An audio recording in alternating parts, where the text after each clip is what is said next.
Welcome back to the Mark Faris Experience. Today we have Robert Riopelle here. Robert is the president of Smith & Long Limited. So they do electrical, mechanical, and engineering services located in Markham in Canada. And listen to this. He's started his company with 25 team members and has grown it to over 1,500. So super high growth, has grown 15, 20% plus year over year over year over year. So has an incredible story. I'm really excited for the conversation. Robert, welcome to the show. Yeah, thanks for having me. So, Robert, let's go back to the origin story. Were you born a business guy? Were you born a high scale guy? And maybe you could tell us a little bit about your backstory. Yeah, I don't know if I wouldn't necessarily say born a high scale, but definitely business. I was thinking back when you say that, were you born? And I was like, what was my first job? And it was like, it all started with a paper route.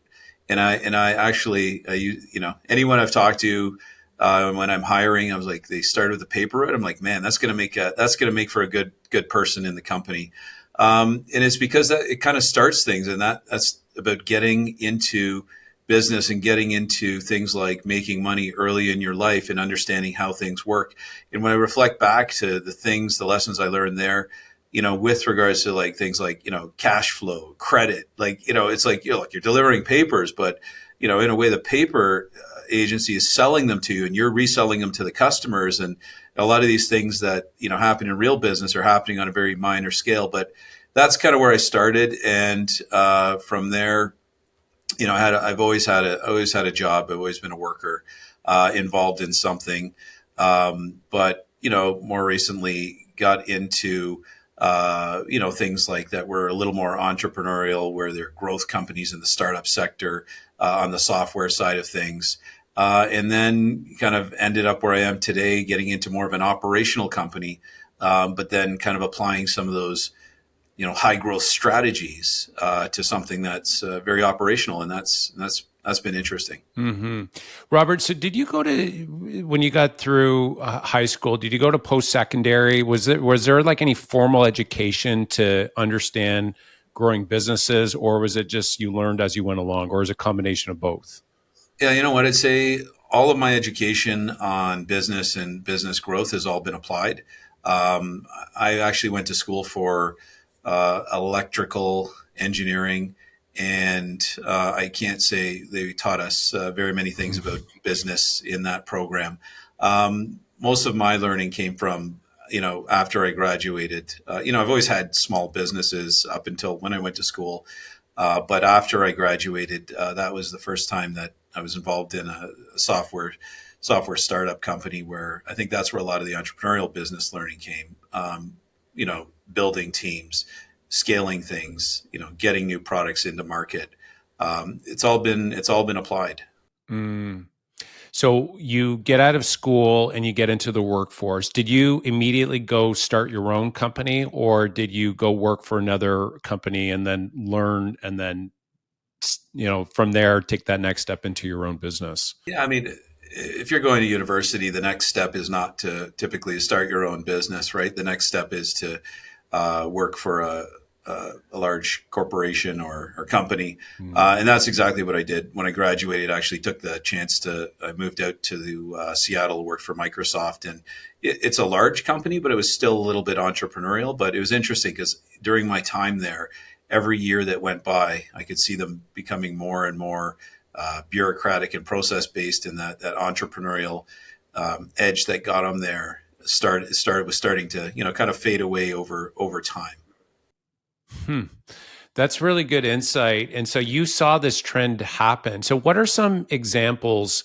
Because this is a big thing with scaling companies, is to stay nimble and to stay like that fast growth, but at the same time set processes and systems so that there's stability as well. So what were some of the things that you started to notice there, where it started to go, we'll say, less entrepreneur, more of the bureaucratic side of things? Yeah, I think it's in general, and I'm always kind of cautious about this in my own business. It's, the larger you get, the more process you need. And you've got to be careful about what the processes are achieving, because then processes can creep into the business that that don't really achieve anything anymore, and just slow the company down. And it becomes more of a, bureaucratic process where people can't just make a decision and do the right thing and get something done. It becomes everything's a committee decision, which can really slow a business down, right?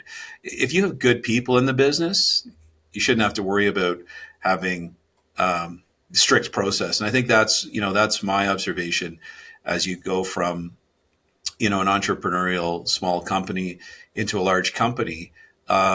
You start to say, well, maybe our people aren't as good and they can't make as many good decisions. So you start to build out heavy process to make sure that people stop thinking and just do the right thing. And that's when I think you're in trouble. Mm. So how do you balance the two of them as you start to grow? It's like, so for example, and I totally know that what you had said during COVID, we had in our company, we had very strict process in regards to when you came, when you left, when you took break. And what happened when COVID hit, we transitioned 15 people off. We expected business to go to half, which it did for the following month. But then the month after that, we had our best month ever with 15 less people, and we went remote as well on top of that. And I found that when those team members that were transitioned off, we didn't have to micromanage the people that were working from home. We got more production out of them. We didn't have to micromanage them. And it totally blew my, like, we'll say, the preconceived notions or thought or mindset around having to track people. We were having to track people because it was our low producers that we needed to micromanage, because they're the ones that were coming in late and leaving early and all the rest of that. But as soon as we got the A players on, I was like, as long as there's key metrics being monitored, I'm like, I don't really care whether you're there or not, as long as you hit your numbers. And so that was a good example of seeing that and loosening up a little bit on process from my own experience. Yeah, I like to go process light in a company, which can be a bad thing as well. Like, the bigger you get, you do need a certain amount of process. You do need a certain cadence to the company and meetings and things to make sure that things are staying on track and things are being monitored, and you're keeping the company aligned, because we don't want to go off in too many different directions. Yeah, no, for sure.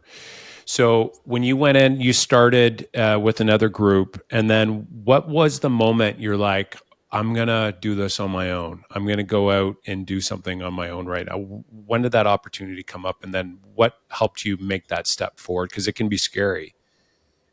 Yeah, I think for me, what drove me was, working in different organizations, or, in different teams. You never know when something's not working. Is it you?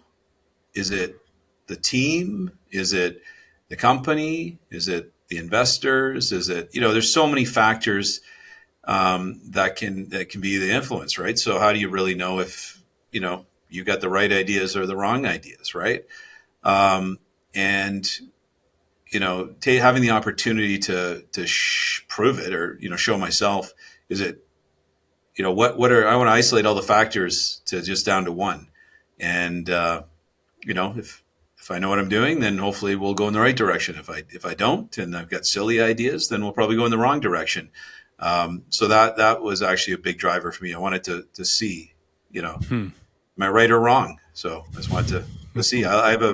We have a big kind of prove it mentality, prove it culture in the company, and I think that's where a lot of it comes from. Let's not talk about what we're going to do. Let's not have all the great ideas. Let's just do it. And, if you get the results, we don't have to talk about, is it right or wrong?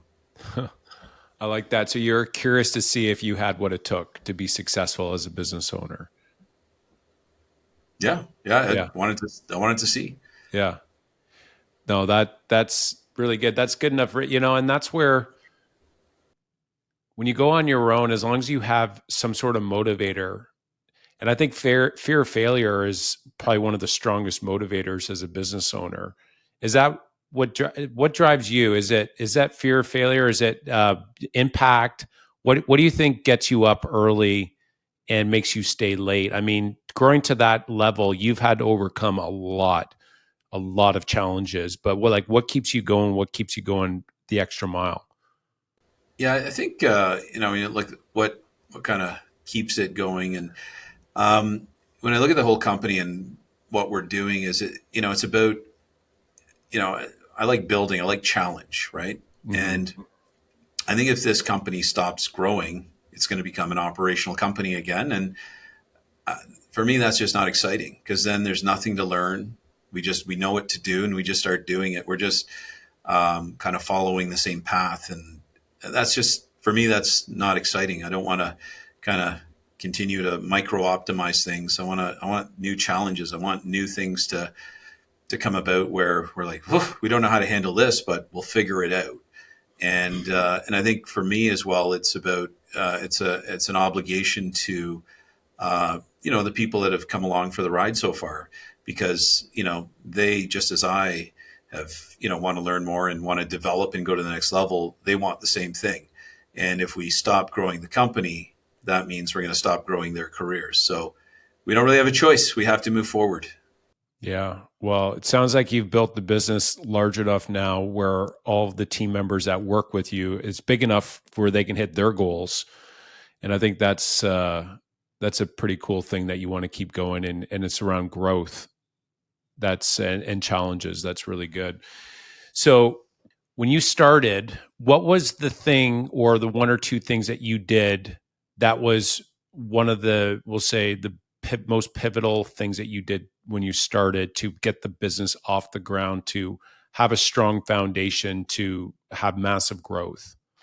Yeah, I think you know the company itself. Like when I came into this company's so Smith and Long's over. It's almost 95 years old, right? This was a company that's been running a long time and had gone through a bunch of different ownership structures, and it was a good, solid company. It was doing what it did, and it would continue to do what it did. But for me, first thing you do is you get some motivation, and the motivation to spark growth was actually having a massive amount of debt on the business that you need to either grow, or you're going to go underwater, and that will be it.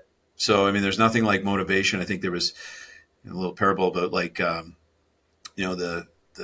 captain gets to shore into battle, and they go to battle, and they first thing they do is they burn the boats to make sure there's no retreat.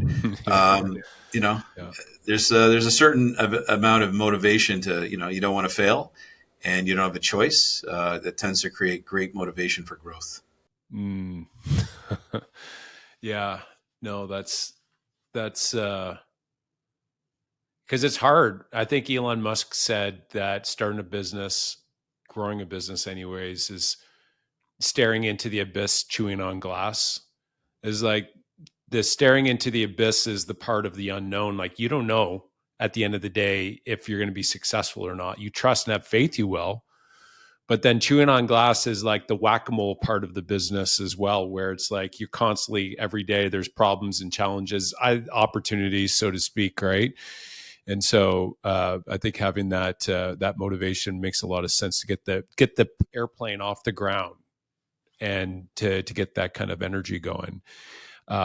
Okay, so you have that energy, you get started. Then what else did you do to start to continue to grow? Like you had motivation. What was the next step after that? If you were to look at kind of the big pieces that fell into place. Yeah, no, I think and then that's where you enters the learning. That's where, I mean, it was just about continuous learning for me, and it still is today. I mean, it's, you know, growing the business has been growing organically. We've done acquisitions, and it's all about, we just started to try things. Hey, this would be a good idea. Should we buy another business? I don't know. Should we or not? We'll figure it out. Should we hire these people? Should we go into these different sectors? Should we expand into these different areas? Everything's just been about learning and trial, and let's say we see what works and see what doesn't. And for the most part, everything that we do works. Sometimes it doesn't, but you start that momentum, and it's what's the goal here is we want to keep growing and learning, and so we got to you got to make things happen, right? Did you end up building the leadership team first, or was that something that you started to do along the way as you started learning and growing? or was that immediately you said, okay, I'm going to build this, here's the senior leaders, or was that like an ongoing growth No, trajectory that you did? I think you got to build and grow into it. You don't build, you don't build the ultimate team and then say, now we're going to grow the business. I mean, just for the fact that how can you afford the overhead, right? Yeah. Unless you have, I mean, yeah, unless someone wrote you a big check and you're going to, do it that startup. I mean, it's interesting. That's the way that the startup software companies do it. When I was in that sector, it was all about, yeah, you build the ultimate infrastructure and invest, and you're not making money, but it will come. Yes. Um, I didn't, I saw that side of things. And when I got into this company, I said, no, we'll build it as we can. So it was a different mentality. It was a, block by block, we'll, build the team, and we'll grow the team, and we'll promote the people. And we're all along for the ride, right? And growing and going all the way up. But, to build at least in this business as an operational company, it's just, to build the overhead and then say we're going to grow the company around it. That would be that's an approach I didn't have the funds to do. Yes. Yeah. So you started, and I think that's like very helpful for entrepreneurs. It's like, and it was the same with me. I didn't have this big master plan of the type of all the hires that were coming down the pipe. I think you can do it at a very, very high level, but ultimately the business will tell you what you need as you go along. And so our business was very similar that way. It's like you don't have that the ability to go out and go too hardcore. The one thing that I did learn though along the way is that the talented people were worth it. When I found leaders that were at that next level that I needed to pay 50% more for, they were able to get more work done than I even thought was possible in that role. So investing in really great people was something that was a lesson that I learned along the way. um, and as we started to grow, I figured that out, that next level leadership freed up my time a lot, because at the beginning, I don't know if this was your story or not, Robert, but I had everybody coming to me for all the answers. And then when I started hiring that next level leadership, they can make good quality, we'll say, strategic decisions and do a good job with it, where I felt that there was trust. And then that allowed me to buy back more of my time to double down on, the visionary activities. Is that similar for you? Is that how it was? Yeah, Or for sure. If you have good people that can make decisions, and it's all about, it's really interesting because I've grown the company, like you said, from where I've been through most of the positions. Right. I always say to my people, I'm just a little further ahead because I'm just one level ahead. Right. As we yeah. grow, it's you get into things like titles, and I mean my title hasn't changed in 16 years, but my role has massively changed over the last 16 years, right? Because it's about the size of the company, right? To be the president of a 5-person company, or to be the president of a 4,000-person company. I mean, those are two different roles, and so it is all about the people underneath, supporting you, and them being able to grow and support new levels of people and numbers of people, and it's a constant reorganization as you grow. Mm. Can you take me through what your overall like we'll say meeting rhythms are? Do you have daily huddles? Is it like weekly meetings? I know you had mentioned you're not like huge on process, but process is still very important as well. What's kind of the regular cadence that you run your company on? Yeah, we like to see some regular meetings where I mean it's funny because one of the things regular meetings, and one of the things we hated at the beginning were meetings. We Yeah. say no meetings. Meetings are for the most part useless, right? But no, we do like to put a regular cadence of meeting where I'm meeting with my team. I meet with them a couple times a week. And I meet with various other departments at least on a monthly basis. I could meet with other companies or companies that we're invested into on a quarterly basis. So you want to have those meetings so that stuff doesn't fall off the rails or kind of get away from you. That's what I found the value in having a regularly established kind of cadence on the meeting is it makes sure that everything's kind of in line. If you don't have that touch point, things basically either going in one of two directions, really well or really poorly, and you're going to find out about it at some point in time. Yeah, I found that there's a big difference between like delegation than abdication as well. It's easy just to like say you got it, okay, good, and then like you had said, you're going to find out eventually with the final outcome, but that can be a long time down the road. But the meeting side of it, as long as there's some sort of feedback loop along the way that you can monitor, um, I think that that's really good. One of the meeting rhythms we've done over the last few years that's been like extremely helpful is having these daily huddles. It's like a 15-minute daily huddle. If it's 16 minutes, it becomes a meeting, but a 15-minute like quick check-in with all the managers, and then each department has like a quick 15 minutes update from the day before, number one priority, number one metric, and then any stocks or challenges. Everybody pulses, and then they get off.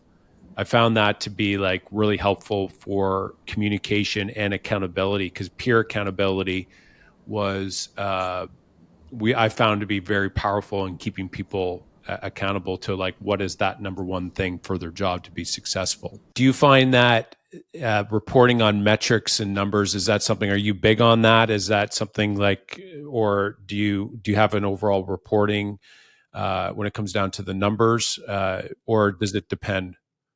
It's interesting. At the beginning of the business, it was always, the numbers, the numbers at the end of the year. We always had, you do the right things when you're small, and I think you're going to like the results every year for the most part, right? If you naturally know what to do, it works out. The results always come at the end of the year. Every year it's a little better. You're growing. It's great. What we've noticed now is, as we've continued to scale, we started to talk about KPIs, the key performance indicators for different people, positions in the company. And, it's something that we've rolled out over the last few years, but it's really hard to get it into, as you're growing as a company, hard to get those KPIs into the company where you can report on them and have visibility for everyone that's tracking to them. And, Mm-hmm. it's quite a process. But yeah, we now have that in place, and it's a continuous process to roll it out and make sure you're getting the right data and reporting the right data to the people. And I always say that I always say KPIs are they're guidance, right? They're not necessarily the reality. And it's not, we'll never pay a bonus based on KPIs.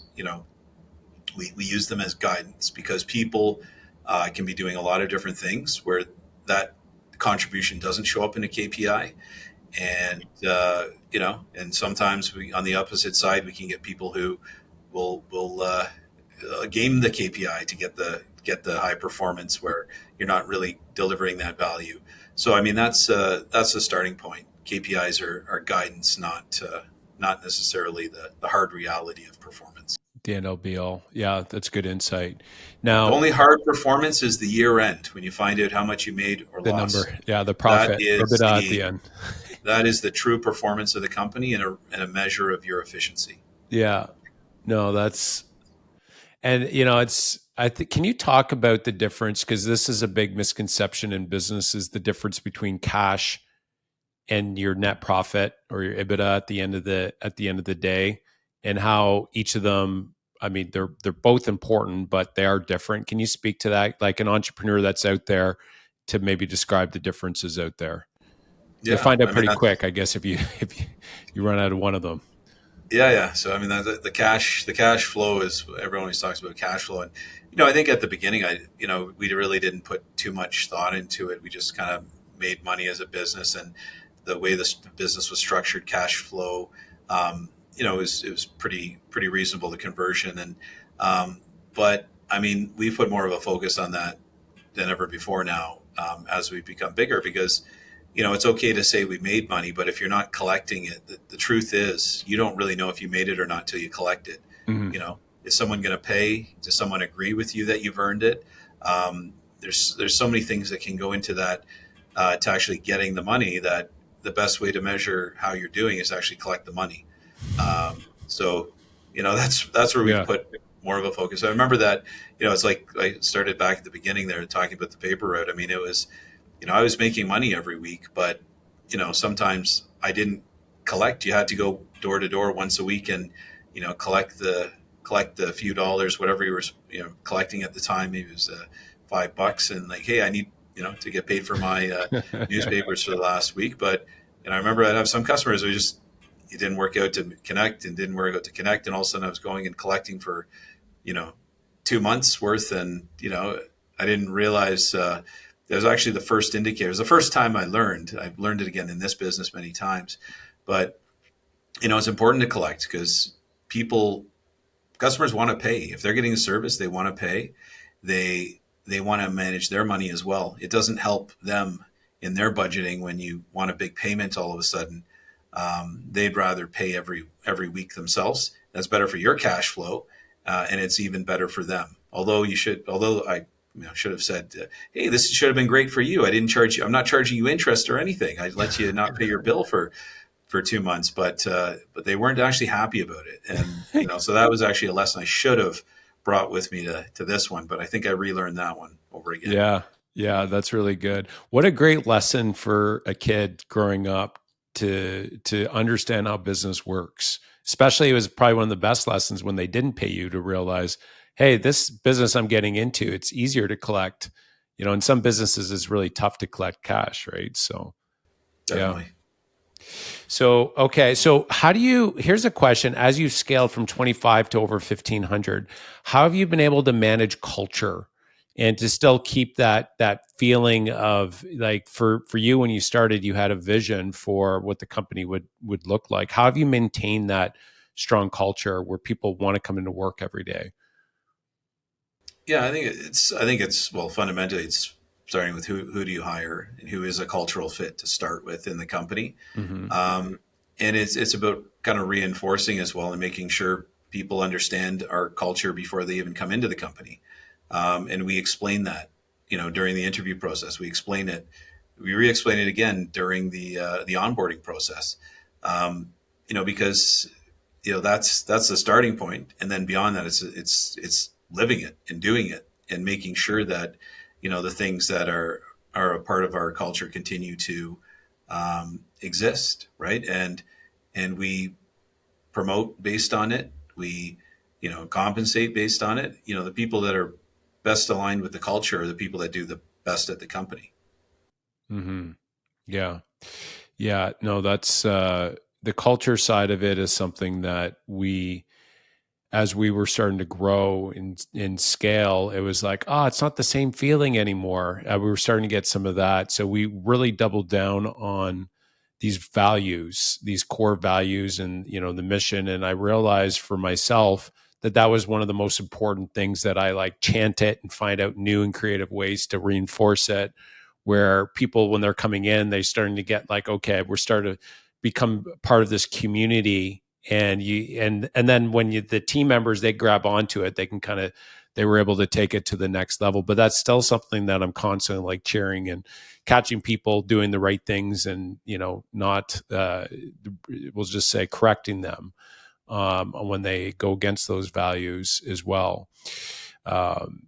So the culture side of it, yes. So that's with the people. That makes a lot of sense. Now, your day to day now, how has that changed from when you started till now? And what does your typical day to day as the president? So you're the leader of a 1,500 person organization. A lot of entrepreneurs would look at you and like, how on earth do you manage it all? What would a typical day look like overseeing 1,500 people? I mean, one of the reasons I still love this company and love what it is and love what I do is, I mean, every day is different. And that's that's been the same since the beginning. And I think that's where it's that growth that we've injected in the company keeps it changing. Right. So I think that if there was a regular day I could describe and say, yeah, this is what we did, and that was it. This is what I do every day. I think then we've hit what I've talked about before, the operational stage of the company, and I don't think that would be very interesting anymore. I mean, there are constant challenges to be solved. There's people need input on the larger problems that exist. We need to push new strategies, areas for development. We need to push along new acquisitions. There's all kinds of different stuff happening, and I mean, literally, no day looks the same. Yeah. I was speaking with another business guy recently, and we were kind of laughing. We're like, yeah, business is like a big game of whack-a-mole. It's like you start playing a game and you come in the morning, you think everything's good, and you got a challenge or something that comes up, right? And you kind of hit it, and then another one comes up, and the goal is you have as less as possible. But the interesting thing is that as you grow in scale, that's part of the process. Is you got to figure those out, and the best way to learn them is to actually start moving towards it. And then when they come up, then that's the best way to. You have all the variables there at that point, all the data points to make a decision. Yeah, no, definitely for sure. I think that's part of business. If you knew what was happening and you knew how to solve all the problems, then there wouldn't be much competition. Mm. So, Robert, with all these decisions you're making multi-million dollar decisions on a daily basis. What helps you make quality decisions? Are there any values or filtering mechanisms that you filter your decisions through to have quality decisions come out at the end? Yeah, I mean, definitely. I love more information. The Okay. more information we can have about the situation, the more input I can have from my team. I mean, that's what gets us to great decisions, right? I think if you're making decisions by yourself in a vacuum without all the information, rarely will you get to the right conclusion. Mm, yeah. Yeah, that's really good.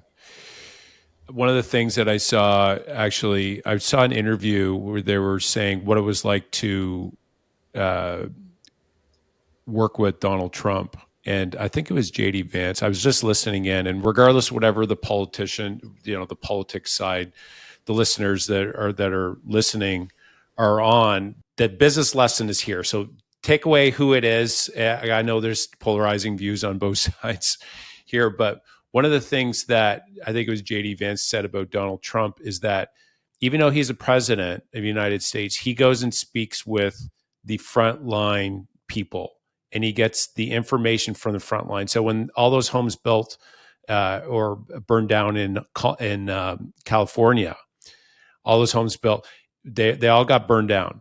And so he went and actually spoke with the homeowners and said, okay, what's going on? What are the challenges? And then when he had the meeting with the California and with the city and the mayor, he had real data to be able to have a solid, we'll say, argument for getting those homes rebuilt and moved, and all the scrap and everything moved out as fast as possible. And so I think that lesson applies so much, like exactly what in line with what you're saying, is like more data is better, rather than, as a CEO or president, you're up in the tower somewhere and you're getting filtered information through multiple different layers. And so I think that's really smart what you had suggested there about getting more information.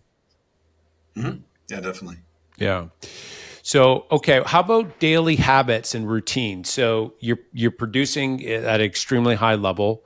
What are there any sort of regular habits or routines that you do on a daily basis to help you with your productivity? I wish I had the secret playbook of all the things you have to do to keep organized or to But so I'd say I have loose routines. I like to keep dynamic. I have a lot of help staying organized. So I have an assistant that helps kind of prime up things that are going on and organize kind of incoming information requests. So that's usually a good place to start. Is what's on the agenda for today. Um, I mean I guess I live and die by my calendar now. So Yeah. at one point in time, I remember when I first started, I just used to remember when all my meetings and things were happening. But Yeah. now I have so many different events and things coming at me, meetings or otherwise. I just have to run by the calendar and process. So I'd say that's probably, if I dig into it a little, that's probably a habit or a routine is, run by my calendar. I think that's typical as organizations become larger and larger. Yeah, no, it makes it a lot easier for your assistant to know where you are as well. I know that with Stephanie, as you've spoken with there as well. It's like we're both. That's where we're looking at on a regular basis, and we can kind of both book, and it's instant, right? So that we're both on the same page. How about stress? So stress is part of the role as a leader. You know, you're probably always thinking about the business. You're thinking about it. There's things that come up throughout the year. What is the biggest stressor for you as a president and owner of your company? Yeah, it's interesting. You think about stress. Everyone has it, right? So it's funny. There's no way to get away from it. And um, when you look at, you say, okay, as the president of a large organization, do you have more stress than, someone on the a lower level or on the front line? And absolutely not. Everyone has stress. So I think it's just a matter of how big does the issue have to be to cause stress for you, right? I remember when I first started, the things that would get me stressed. Um, Now I probably don't even think twice about them, right? Oh, okay, no problem. We'll just react to that and make an adjustment, whatever. We'll take the next course of action. Um, so I don't really look at stress as how do you deal with it. It's more knowing that it's always going to be there. Um, so you just have to kind of get past it. I have the view of you just got to get past it. Stress passes. It's a reaction it's a natural human reaction, and you just have to you kind of wait it out a little longer. A few more things will unfold, and then the stress relieves because you have more information. Things that were causing you the stress are kind of no longer. They can't persist forever, so they leave, and then you move on. Mm, yeah, that's really good. I've realized for myself when I have too many things coming at me, when I feel out of control, that's where stress comes up more often than not. And so as soon as I get very clear on, okay, what are the key actionables that I'm going to do with this new situation that came up, and then I start acting on it, the stress subsides. But when I have something lingering and I have multiple things coming from different areas, I found the clarity in getting very clear. Okay, what are the clear actions that I'm going to do? As soon as I do that, it seems to really help me. But if I just kind of sit back and I just let all these things, it's kind of like how do you tame a lion? You tame a lion by holding up a stool with four different, we'll say, legs from the stool. And so with the lion, they become docile because they don't know which one to attack. So they get stressed and they we'll just say start lying down and they won't attack you. You see that lion tamer, that kind of famous picture of them. And so if you were to, for me, when I chunk it down and I get very clear, that's been really helpful with stress in particular. Yeah, no, absolutely, and I think that's for people, kind of when you're experiencing stress because that's probably something that will have an impact on you, right? Or impact on your situation. I think those are always changing. So, it's about kind of seeing how you can remove that, right? Make it less important. Yeah, no, 100%. And I totally agree. When looking at some of the challenges that I look at now, when I started, I would have been like, oh my goodness, this is a big deal. But now I look at those same things like, oh, that's not a big deal. And, it's interesting because down the road, 10 years from now, I hope that I'm looking back at today and it's the same thing. And it goes back to this idea that you have in your company. It's like that ongoing growth. That is such a powerful place. So I want to dig into that a little bit more. How do you continue keeping that going, that growth? Because most companies would look at you and say, "Oh my goodness, like 20% ongoing year after year after year." Like generally, you start to hit a ceiling. Did you hit any ceilings along the way, or is it just like continued growth? And what is it that's driving that growth to be so consistent? Yeah, I mean, absolutely. I think, when you look at companies that grow, there's always a ceiling, right? And that ceiling is created by, if you start with one person, the first ceiling is created by that person, right? They team, they get a few guys working for them, or girls working for them, and they at some point you have to change your responsibilities, and every time you have to change your responsibilities, focus. That's a plateau that you might hit if you're not willing to change. So when you look at a high growth company that keeps growing, that's a reflection of the leadership in the company, right? And, you know, at some point, if my team is not willing to keep changing and evolving and, evolving themselves, it could create a plateau that stops the company again. So it's all about everyone in the chain has to be willing to change and grow as the company grows, or else you're going to hit a plateau. Mm-hmm. Mm-hmm.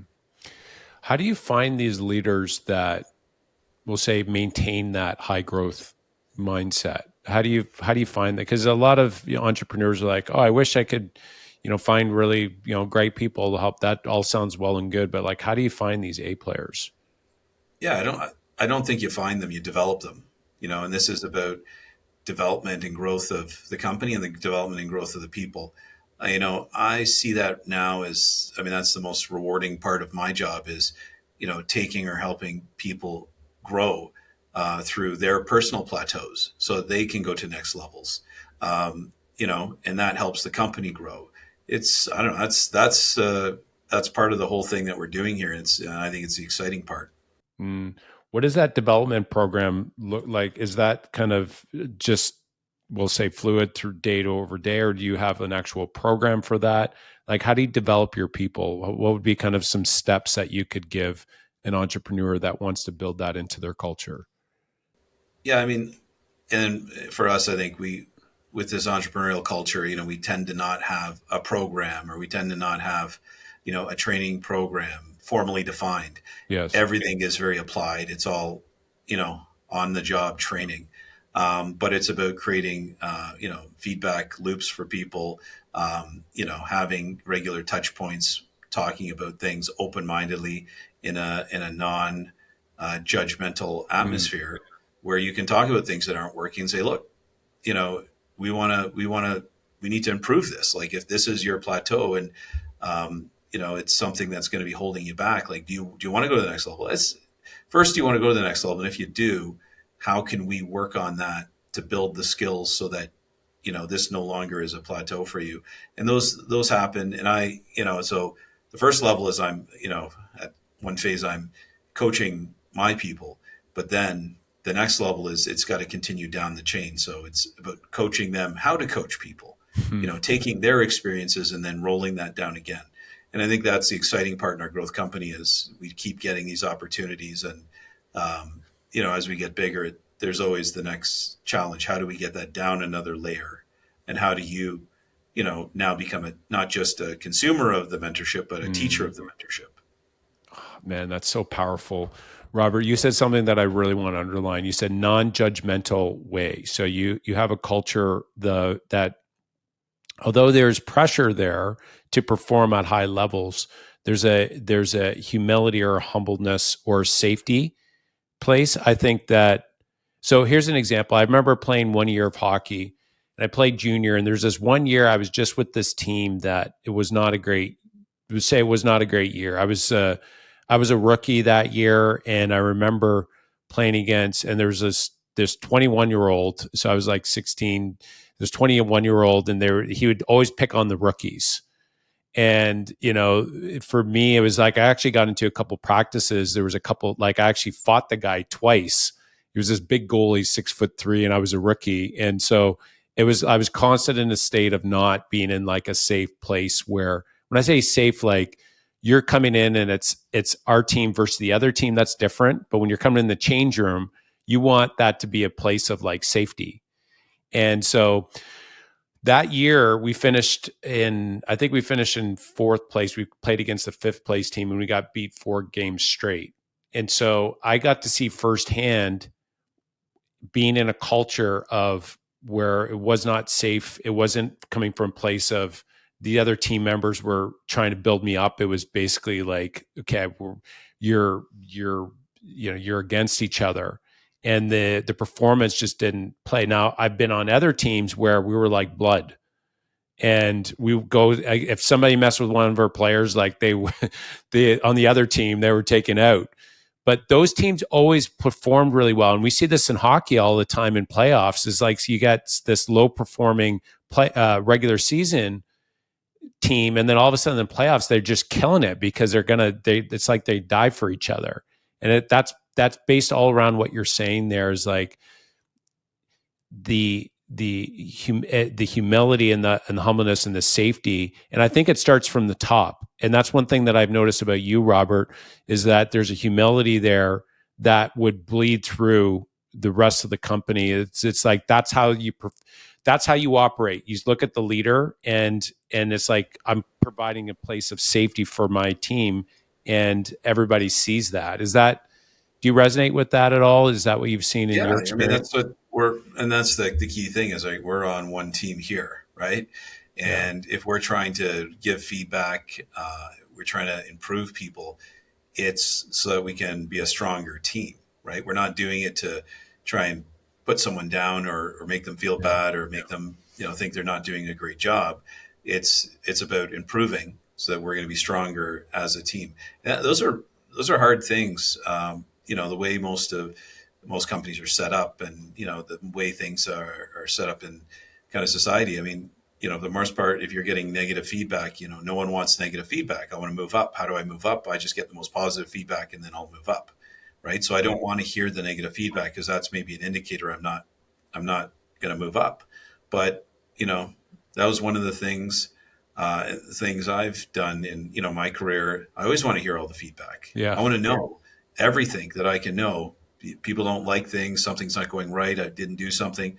I want to know that because then I can fix it Mm. and I can move forward. It doesn't mean I agree with everything, all the feedback, but I want to know so that I can use that to adjust, my path. Yeah. That's powerful. That's powerful. Getting feedback that helps you grow. And I think that's where when you're getting feedback from somebody is like, listen, my goal is to help you grow. And this is what's holding you back right now. When you're coming from that place of I'm coming from beside you and we're trying to get to this mission together. I think that I think the way that it's communicated as well can make a big impact versus like tearing down. It's like I'm doing this so to help you grow. And one thing I'm not sure in your experience, Robert, but I've had some team members where they could not take feedback any which way I tried to give it. They just couldn't do it, and they actually fell out of the culture because we're a culture of growth. And when somebody is like, I'm right 100% of the time, always, and I'm never going to take ownership for anything, that it seems to be that they just don't, they kind of stagnated. Has that been your experience? Is that what you've seen? Yeah, if someone's not willing to take the feedback, then it's hard to be part of a growth culture, right? Yeah. Because that means that you and this is where it comes down to culture. You might be better off in a company or an institution that's not growing, right? Maybe it's better to have a fixed position, in a large organization where you can always be doing 10 out of 10 at your job, Yeah. right? And if that works for you, and that will probably work very well for the company, you probably always hit your position, and you'll hit your goal, and you'll get your whatever the bonus is. But keep in mind that works for a non-growth mentality. So even in a large corporation, if you want to move up, I want my manager's position. I want that. You still have the same problem. If you're not willing to learn, take feedback, and understand what it takes to be at the next level, you're going to get blocked again. So. Hmm. Yeah, good insight. I was speaking with this CEO of he was retired, but he ran a $1 billion company, and he said many times what he would be telling players just like that they just weren't a right fit. He would say, you're just a left-handed pitcher, and we don't need a left-handed pitcher right now. He's like, we need a right-handed pitcher playing on the team right now, and so you're the right fit, just not here. You're a right fit somewhere else, and so. I think that that sports analogy seemed to kind of really stick with me. Well, I think that's exactly it. Culture. We have a culture here at the company, and it's not the right culture for everyone, right? Not every culture works for every person, and that's the way it is. Doesn't mean they're not good. It doesn't mean they're not a high achiever. It just means they're not a good fit for this culture, right? The things that, and we know this in society, we know this around the world, different cultures don't necessarily all work together, right? They're just different ideas, different ways that things get done. If you go to Europe, it's a different culture than in North America. And it's not that one's necessarily better than the other. It's just different ways to get things done. Yeah, that's really good. Okay, so changing gears a little bit here, Robert. So entrepreneurs, they start making money. Okay, so their business is well capitalized and they have extra funds to invest. And so there's millions of different things you can invest in today. What advice or counsel would you have for an entrepreneur when they're looking to invest their money? What counsel or lessons learned have you had along the way? Um, I think it's the easiest one for me, from my perspective, is invest it in yourself. The best return you can get is to invest in yourself. Um, you know, so I think that's, just kind of taking the other side of that. Hey, someone's done well, they start making money, and it's, what are you doing with your money, right? If you want to see the best returns, keep investing in yourself, keep investing in the company. Um, you know, Delay gratification. Are you going to take that money out and go buy a new Lamborghini and, show everyone that what you did, or are you going to keep it in the company and, keep your returns going? I think that there's always, from what I've seen in my experience, there's other people that everyone would like to invest for you and has ideas of what you could invest in and how they can get you returns. But the reality is, no one can hit the same returns as what you can do as a company or an entrepreneur. Yeah, that's good. What would be an example of investing, or some examples, or the best ways that you've invested in yourself? I mean, like, quite literally, you invest in yourself, the company, right? To get the growth that we have, it takes capital. So Yes. capital is, the company makes money and the company reinvests that money to grow, right? Mhm. Either through acquisition or hiring people, or, taking on larger projects. Yeah, that's good. That's really good. I know, to build on top of that, Jim Rohn was really big on this in regards to, like, improving your skill sets and your development and reading books and, studying and all the rest of that, and then in the company. But I know Jim Rohn talked a lot about that, as well as, like, and Darren Hardy, as well as another big, many of them. It's like, invest in your own skill set, invest in your own education, invest in your ability to grow your ability, become more valuable to the company, and the byproduct is going to be, what are the S&Me 500? I heard that before, S&Me 500 versus the S&P 500. So it goes right along with what you're saying there. Yeah, definitely. All right. So, Robert, we are wrapping up here now. We have three questions. So, three rapid fire questions, and then we'll wrap this up. You all ready to go? Sounds good. All right. So, first question is, what has been the book that's made the biggest impact in your career that you've read? Um, I'd say maybe more recently. I've had read a lot of books, but more recent one was Scaling Up. It was it's about, managing growth for a next level company, and that's been a help. That's great. The Burn Harnish. Yes, yeah, Yeah, wonderful. That's such a powerful book that takes you down many different rabbit holes, but highly recommend. That's actually where I learned the daily huddle rhythm, was from that book. yeah. It's It's powerful. it's the all inclusive. It covers a lot of different stuff. Yeah, So, and you can use it as a small company or a large company, and it should set you up for scaling up. yeah. No, that's actually been, I would say, probably one of the biggest books that made impact in our growth and scale. And funny enough, it was our pastor at our church, Kerry Newhoff. He's well known in the podcasting world, but he's like, I was after church, like, funny enough where you hear this, I was after church, I was talking, and he's like, I was telling him about our growth. He's like, oh, you should read Scaling Up. I'm like, okay. And I read, so you never know when you get a good book recommendation, but hopefully if you hear this, you read it. It's been very impactful for me. So, all right. So second question here, Robert, is, in three words, how would others describe you as? Um, I'd say curious, um, driven, Mm-hmm. and a builder. Builder. Very cool. All right. And then final advice you have for maybe a new entrepreneur that's getting into business, or an entrepreneur that is in the business and they want to take it to the next level? What's the best advice you can give them? I'd say, well, make more mistakes fast. Because that's what helps you learn and helps you kind of move yourself forward. So, um, and have the drive to just keep with it and keep going. There's always a discouraging time ahead of you. There's always something that doesn't look good, but it's about pushing through and kind of coming out the other side and coming out stronger. Yeah, no, that's great. So Elon Musk is definitely we'll say a subscriber to that methodology. Learn, blow up more rocket ships faster, and learn quick, and then move, move, move, move. And so it seems to be working for him. It definitely should be working for us as well.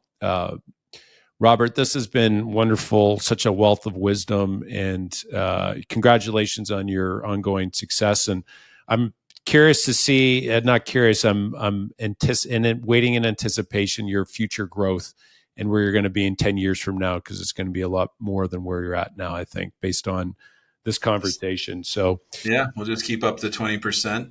And, that's all about probably one of these things is I need to find the right people that want to go for the ride now. And some people that want to kind of learn and redo the things that I've been doing and kind of pick up on that. And there's so many opportunities now in the economy. There's so many, you know, businesses that we can acquire. And, the biggest blocker right now is just getting more entrepreneurs and getting people that are interested in going for the ride. So hopefully there are people listening that want to go because there's so much opportunity. Robert, I have one final question. For kids that are starting their career, a lot of them are debating between going to university, getting out in the workforce. You're in a business that I think is going to do extremely well moving forward. But there's a lot of kids that are getting, like, I have 3 teenagers, and they're, I'm guiding them the best that I can. But I'm curious, what advice would you have for somebody that's just coming out of high school? If they want to be a multimillionaire, what would be the path that you suggest for them?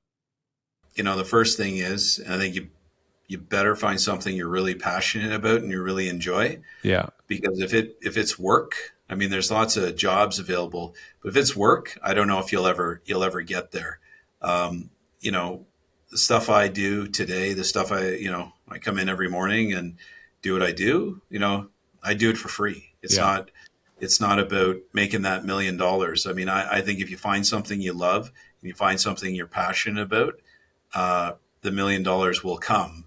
You just got to find that first. So don't worry about how to get there or any quick, get rich quick schemes. I mean, it just doesn't work.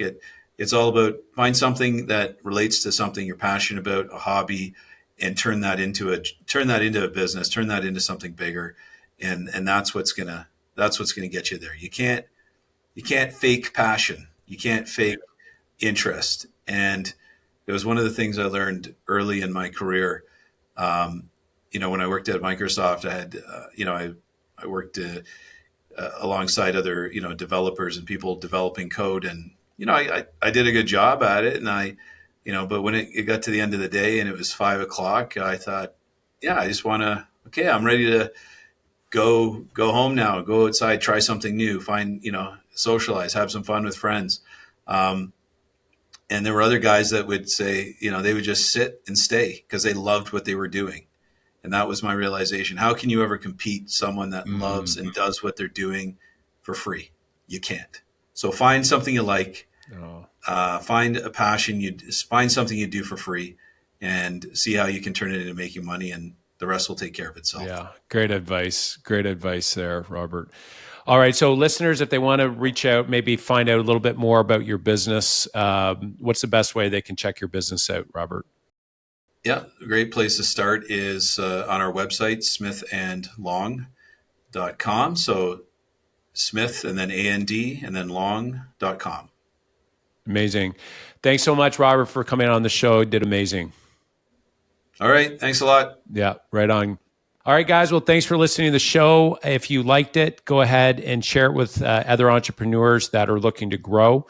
And if you are looking to invest into real estate and you're not sure where to invest and there's no good deals out there, go to fulloutinvesting.com. We have our 10-step full out investing process and a sample deal on there as well, and how to invest into a partners. And just remember, guys, one of the fastest ways to build wealth is to grow your business and invest in real estate. I love you guys.